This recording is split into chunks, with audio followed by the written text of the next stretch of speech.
بسم اللہ الرحمن الرحیم۔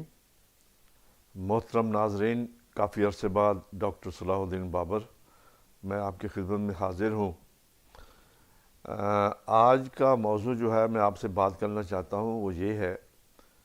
کہ مختلف موضوعات پر بات چیت ہوتی رہتی ہے۔ آج کے موضوع میں یہ کوشش کروں گا یہ آپ کو یہ بتا سکوں کہ انسانی سوچ کا انسان کی صحت اور جسم پر اور اس کے ماحول پر کیا اثر پڑتا ہے۔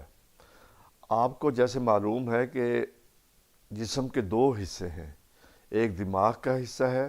جس کا تعلق سوچ سے ہے، مختلف جو عمل ہمارے جسم کے ہوتے ہیں، ایکٹیویٹیز ہوتی ہیں اور چیزیں ہوتی ہیں، وہ دماغ جو ہے وہ ایک مانیٹرنگ باڈی ہوتا ہے، اور دوسرا ہمارا جسم ہے جو کہ اس پہ عمل کرتا ہے۔ تو سوچ جو ہے وہ انسان کی جو بنتی ہے وہ ماں کی گود سے بنتی ہے، پھر گھر کا ماحول ہو گیا، پھر ارد گرد کا ماحول ہو گیا بچپن میں،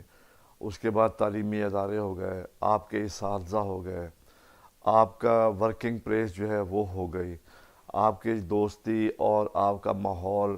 جو اوور آل انٹریکشن جس سے آپ کا ہوتا ہے وہ کیسا ہوتا ہے وہ ہو گیا۔ تو یہ سب چیزیں جو ہے انسانی سوچ پہ عمل کرتی ہیں، لیکن میں یہ جو نفسیات ہے ہمارے نفسیات اور دماغی امراض آپ سے ذکر کروں گا کہ سوچ آپ کی وسیع اور مثبت ہونی چاہیے۔ میں سمجھتا ہوں کہ سوچ کو وسیع کرنے کے لیے آپ کو اسٹڈی کرنے کی ضرورت ہے، اور سوچ کو مثبت رکھنے کے لیے آپ کو اچھی کمپنی کی ضرورت ہے، اچھے لوگوں کی ضرورت ہے، اچھے لوگوں کی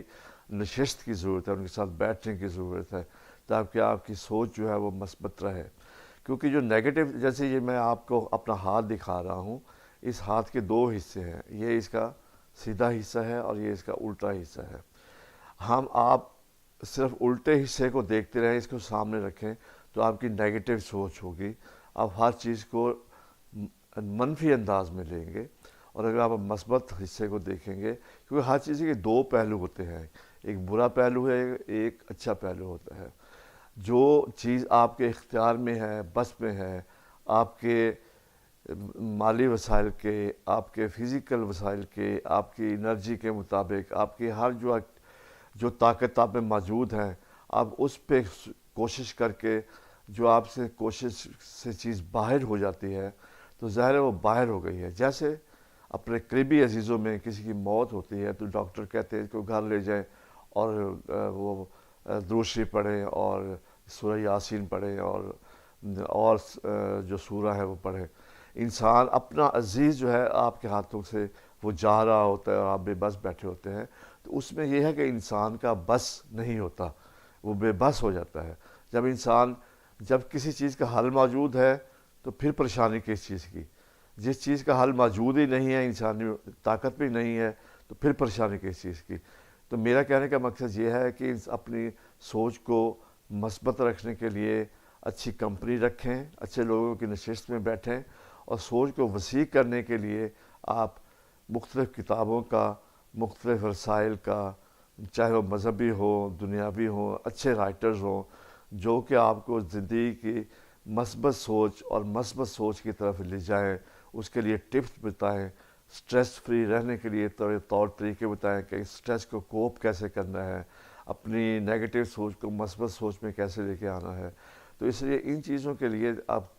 3-4 چیزیں میں نے آپ کو بتا دی ہیں کہ سوچ کا عمل دماغ کے ساتھ ہے، اس کی جو گروتھ ہوتی ہے وہ ماں کے گود سے ہو کے،